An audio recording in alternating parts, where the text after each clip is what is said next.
Regionaalhaigla tervise pooltunnis räägime seekord kardioloogiast ja südamehaiguste ennetamisest.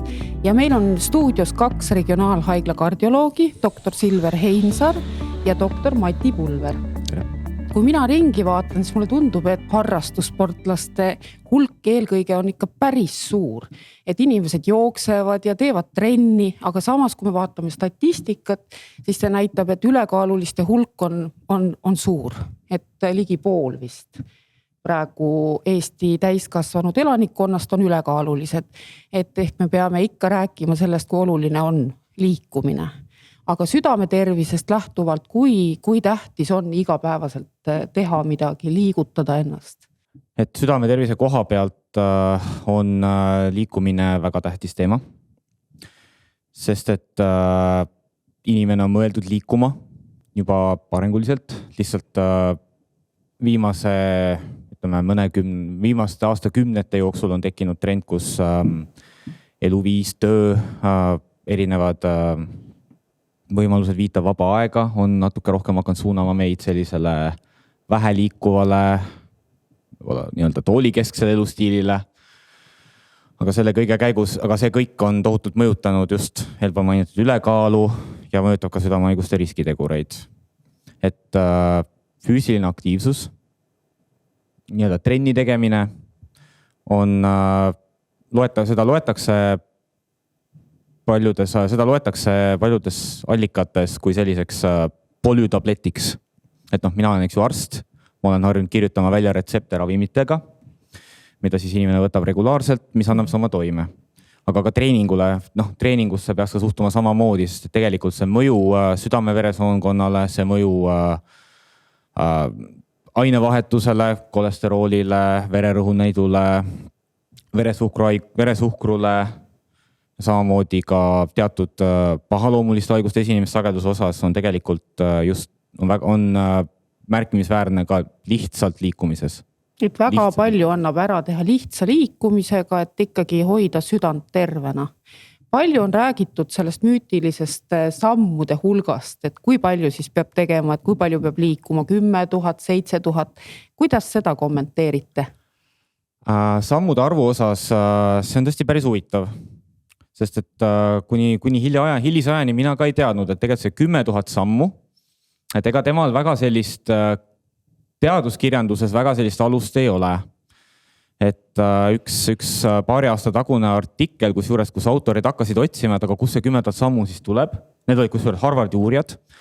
Nad jõudsid järgeajamisega selleni, et tegemist on ühe väga vana turunduskampaaniaga, ma räägin 60 aastatest ühest Jaapani firmast, kes siis püüdis turule tuua sammulugejaid ja et sealt kuidagi nagu sellise, ühena esimestest viraalsetest kampaaniatest on see 10 000 sammu kuidagi sellesse on kuidagi hing sisse puhutud ja see on siiamaani ringluses. Et kui lahti võtta ükskõik missuguse seltsi, südamehaigustega tegelevad siis kas siis Euroopa kardioloogide juhised, inglaste juhised, ameeriklaste juhised, siis füüsilist koormust, trenni tuuakse seal välja ikkagi kestvuse järgi. Sammude arvu, kui sellist ei ole keegi väga ilusti paberile pannud, seda ei ole ka niimoodi uuritud nagu uuringu raames, on uuritud just seda füüsilise pingutuse kestvust. Et ütleme, et siis nagu treeningul võiks olla 3 sellist, väga jämedalt öeldes 3 komponenti. Üks on selline aeroobne tegevus, mis on siis nagu see, kus me ajame oma südame löögisageduse ülesse. Me teeme mingi pikaajalist tegevust, me peame rohkem hingama, rohkem hapnikuga varustama keha. Teine komponent on jõutreening ja 3. komponent on siis sellised erinevad tasakaalu parandavad tegevused, kõik joogat, tai chi'd, ka peotantsud, võitluskunstid lähevad sinna alla suuresti. Et kui me alustame sellest esimesest komponendist ehk siis aeroobsest tegevusest, siis sellega on üldine konsensus, et see jagatakse eraldi veel selliseks mõõduka intensiivsusega aeroobseks tegevuseks ja suure intensiivsusega aeroobseks tegevuseks. Mõõdukas intensiivsus on siis selline, kus me peame natuke rohkem ikkagi hingama, kui me näiteks kiiresti kõnnime või rattaga sõidame, aga kõrvalseisjaga saame vabalt pidada vestlust. Kõrge intensiivsusega treening on selline, kus me saame ka mõne lause öelda, mõne fraasi öelda, aga me enam eriti ei taha, sest me ikka tahame keskenduda oma hingamisel, sest muidu tekib tõesti õhupuudustunne. Ja selle mõõduka intensiivsusega, kus me saame pidada veel vestlusi, sellega on välja toodud, et üks 150 minutit nädalas, mis teeks siis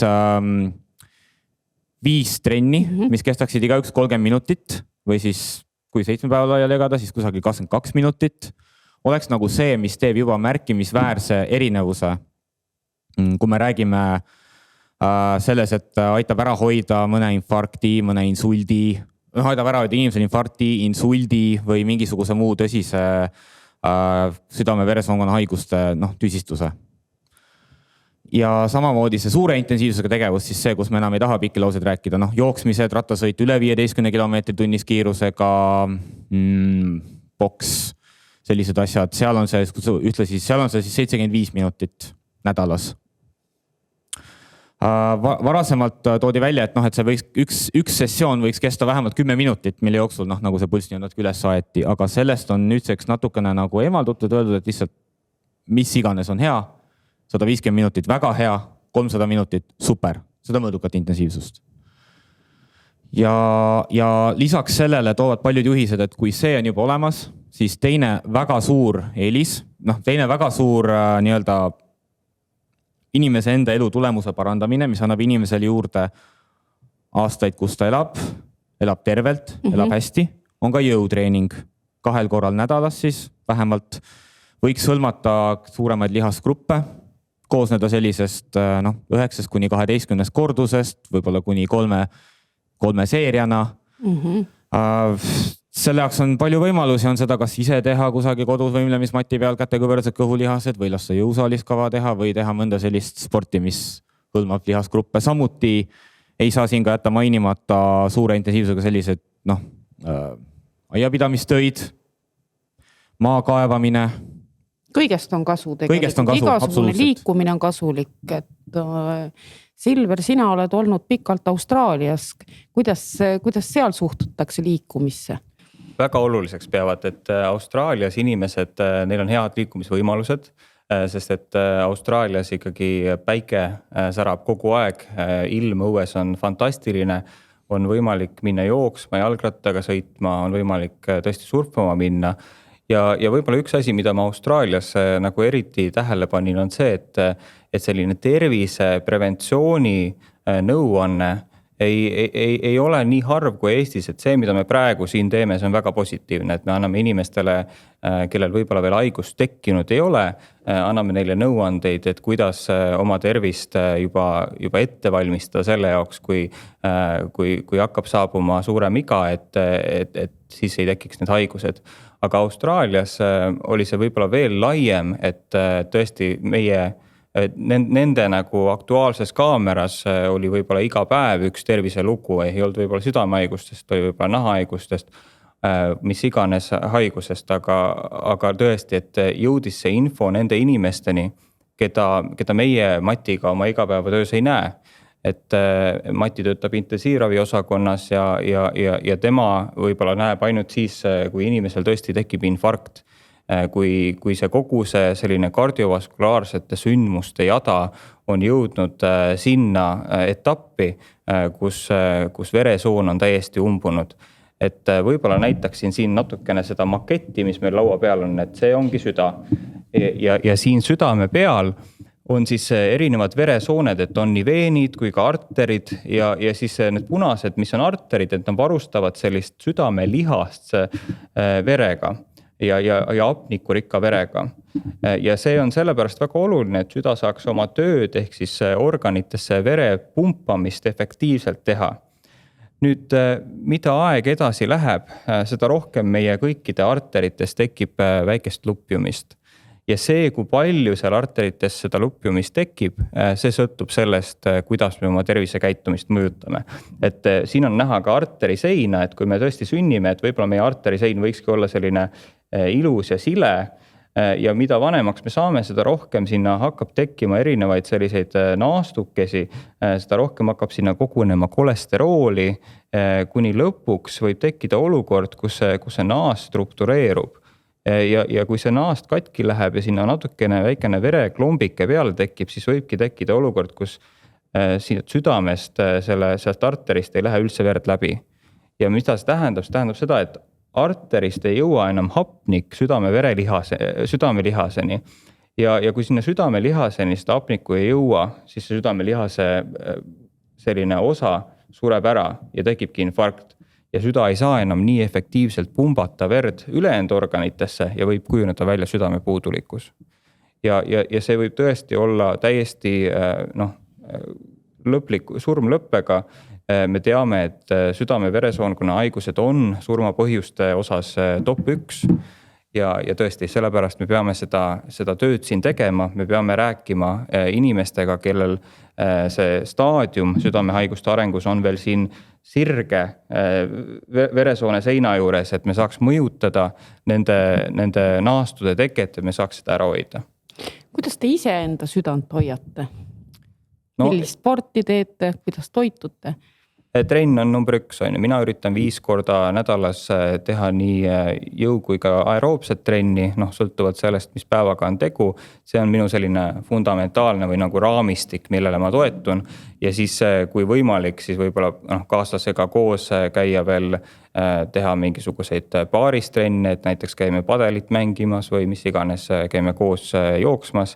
Aga kindlasti on ka toitumine, et toitumine on midagi, millega on võimalik väga palju ära teha. Üritame ikkagi igapäevaselt jälgida, et meie toidulaual oleks väga palju selliseid taimse päritoluga rasvasi, mitte just nii palju sellise loomse päritoluga rasvasi ja tänu sellele ma arvan, et me tõesti hoiame seda ateroskleroosi endast kaugel.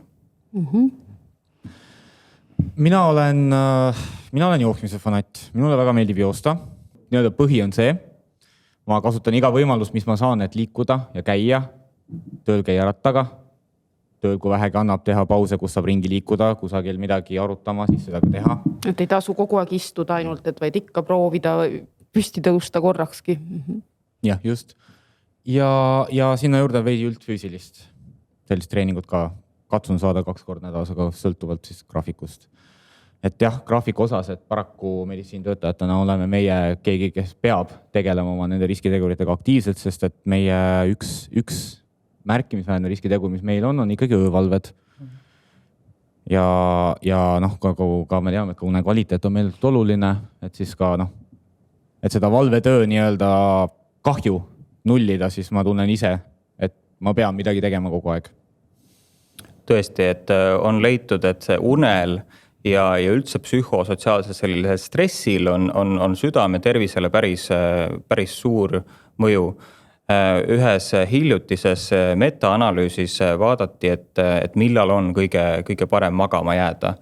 Ja leiti, et just 10 ja 11 vahel on kõige parem uinuda. Pärast 12 on kindlasti kõige halvem uinuda, aga ka enne 10 ei olnud parem kui pärast 10. Ja und võiks olla inimesel umbes 6-8 tundi, et üle 8 tunni ei ole ka nüüd positiivne, aga kindlasti alla 6 tunni on selline, et siis ei jõua inimene korralikult välja puhata.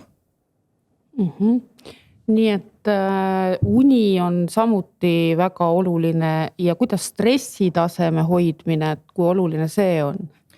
See on fundamentaalselt oluline. Nüüd kuidas seda saavutada, see on tõesti raske, et selle jaoks ei ole meil, võib-olla teised erialaspetsialistid oskavad kommenteerida, et mina oskan lihtsalt öelda seda, et inimesel võiks olla töö, mis talle huvi pakub, tal võiks olla piisavalt palju ikkagi oma eraelus selliseid häid hetki, et see tuleb ka kardiovaskulaarse tervise hoidmise osas tuleks mainida, et asjadega ei saa ju üle pingutada, et sul peab olema natukene enda jaoks ka midagi.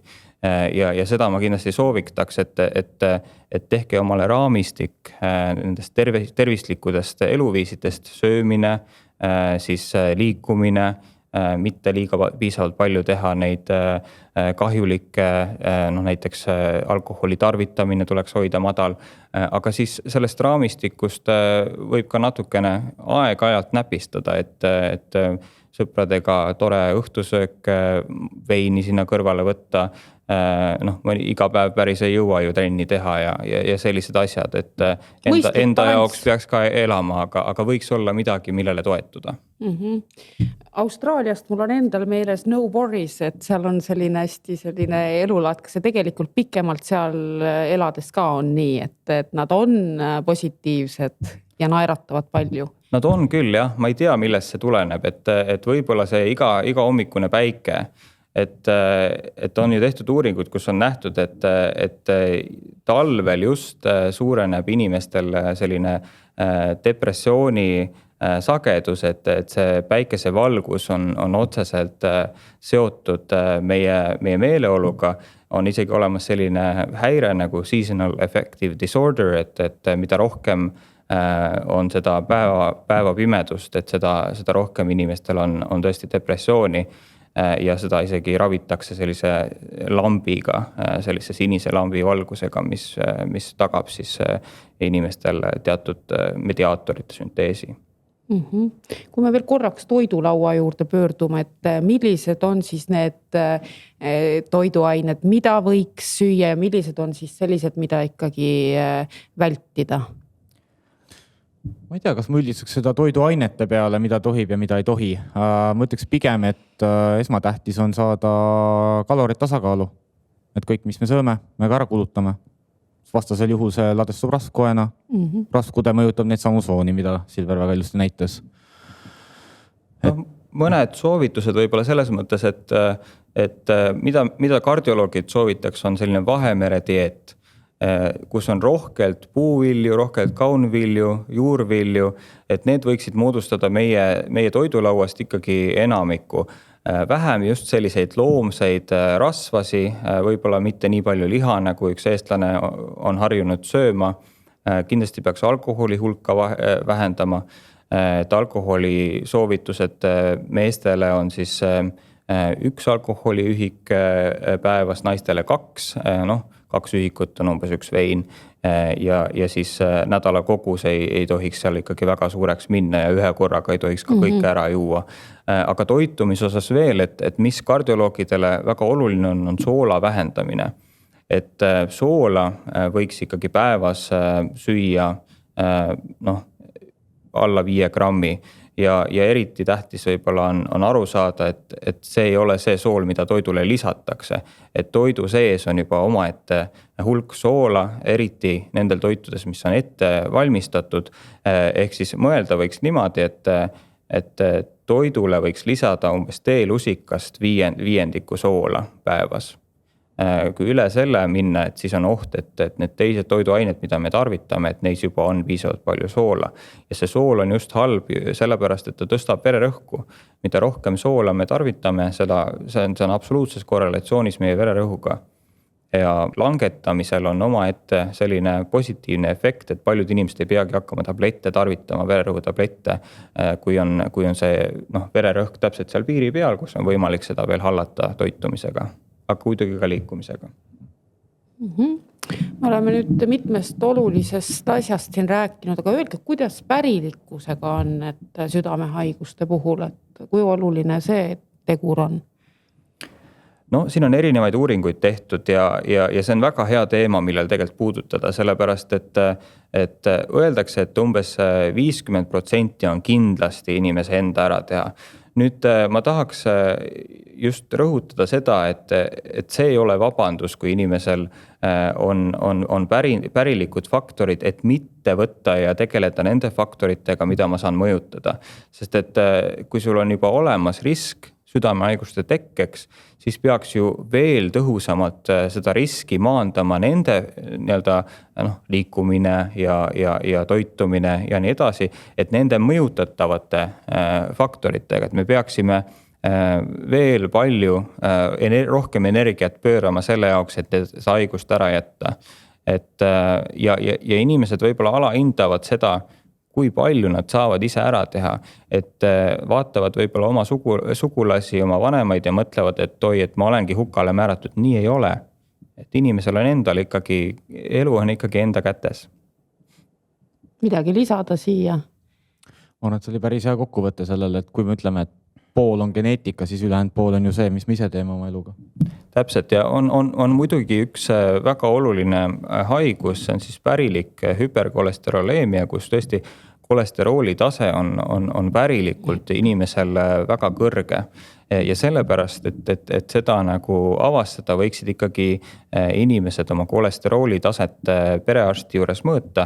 Me vaatame ikkagi üle 40 aasta vanuseid inimesi, kellel võiks selle analüüsi teha ja kui see väga kõrge on, siis meil on tänapäeval olemas üliefektiivsed ravimid selleks, et seda kolesterooli taset langetada. Räägime korraks veel lahti selle hea ja halb kolesterool. Mis see ikkagi on? Hea ja halb kolesterool on natuke sellised kampaaniapõhised termini, mida me kasutame, et kirjeldada siis veres ringlevaid rasvaosakesi lipiide, et neid jagada siis nendeks, mis liiguvad lihaskoe ja maksa vahel või rasvkoe ja maksa vahel, liiguvad rasvkoe ja maksa vahel. Halb kolesterool, LDL kolesterool, termin, mida see halva kolesterooli termin, mis mulle võib-olla väga ei meeldi, on siis selline, mis kipub kehas muutuma keemiliselt ja ladestuma veresoonte seintesse ja siis tekitama nii-öelda neid samu naaste, mida me enne näitasime, mis siis võivad lõppeda infarkti, insuldi ja muude tõsiste haigustega. Nii-öelda hea kolesterool, HDL kolesterool on selline osake, mille roll on siis pigem nagu rasvkoe ja maksa vahel teistpidi liikuda. Uuringutes on seostatud ära, et kõrge üldkolesterool, kõrge LDL kolesterool võiks käia kokku siis, võiks olla need tõsised riskitegurid, mis soodustavad seda, et hakkavad tekkima naastud, mis lähevad katki, mis viivad siis infarktide, insultide tõsiste haigusteni. Sama vastupidi, kõrge LDL on seostatud justkui nagu kaitsva tegurina nende eest. Et see on see sisu siis kolesteroolide osas. Ja need loomulikult on mõjutatavad siis kõigi nende asjadega, millest me täna juba rääkinud oleme. Kui nüüd inimesel on siiski diagnoositud infarkt ja ta on terveks ravitud sellest, et kuidas siis peaks millise elustiiliga jätkama, et võib-olla mõni mõtleb, et nüüd mul on juba infarkt olnud, et mis siis nüüd enam, aga kuidas peaks suhtuma? See on vestlus, mida ma olen pidanud üksjagu kordi, kuna ma ise töötan ka kardiointensiivis, nagu me mainisime, et mina saan seda esimest vestlust pidada patsientidega. Et tegelikult, kui me oleme leidnud kellegi, kellel on see haigus kulgenud nii kaugel, et on saanud infarkti 50-ndates, 60-ndates, võib-olla isegi 40 aastates, siis me oleme leidnud kellegi, kellel me teame, et kõik need sekkumised annavad kõige parema mõju. Et just nende inimestega kõige intensiivsem töö aitab ära hoida järgmisi ja järgmisi probleeme, mis võivad tulla allavoolu. Et minu vastupidi ütleksingi, et kui keegi on sattunud haiglasse oma mingi sellise haigusega, siis ta võib teada, et tema saab kõige rohkem kasu kõigist nendest sekkumistest, kui ta nendega tegelema hakkab. Ja järjest tõusvas trendis on ka meil just nii-öelda kardioloogiliste haigete taastusravi just selle mõttega, kus tegeletakse nende teguritega, mitte ainult siis nii-öelda treeninguga, vaid ka tegeletakse kolesteroolidega, tegeletakse veresuhkrutega, tegeletakse vaimse tervise poolega, kõige sellega. Kompleksselt, just selle eesmärgiga, et inimene saaks elada teadmisega, et see asi ei kordu enam. Et inimene saaks elada teadmisega, et ta on andnud endast kõik, et seda nagu järgmist episoodi ära hoida. See on väga oluline sõnum. Me oleme täna siin puudutanud siis liikumist ja toidulauda, stressi, piisavat tund. Kas midagi olulist on veel, mida te tahaksite rõhutada või välja tuua? Suitsetamine. Et suitsetamine on midagi, mida me tõesti näeme, et mõjutab seda veresoone seina väga-väga kahjulikult. Ja suitsetamisest loobumiseks on meil tänapäeval olemas väga efektiivsed nii ravivõtted, nikotiinasendusravi kui ka nõustamine. Soovitaks kõigil, kes suitsetavad, minna tubakainfo.ee, sealt on võimalik saada sellist lisateavet. Aga tõesti, igapäevaelus me näeme, et selle suitsetaja inimese veresooned lupivad ja kahjustuvad palju kiiremini. Ja mis võib-olla veel õudsam, et nende selline paranemine sellest raskest haigusest on pikem, ta on tüsilikum, seal on rohkem võimalik näha sellist põletikulist kulgu.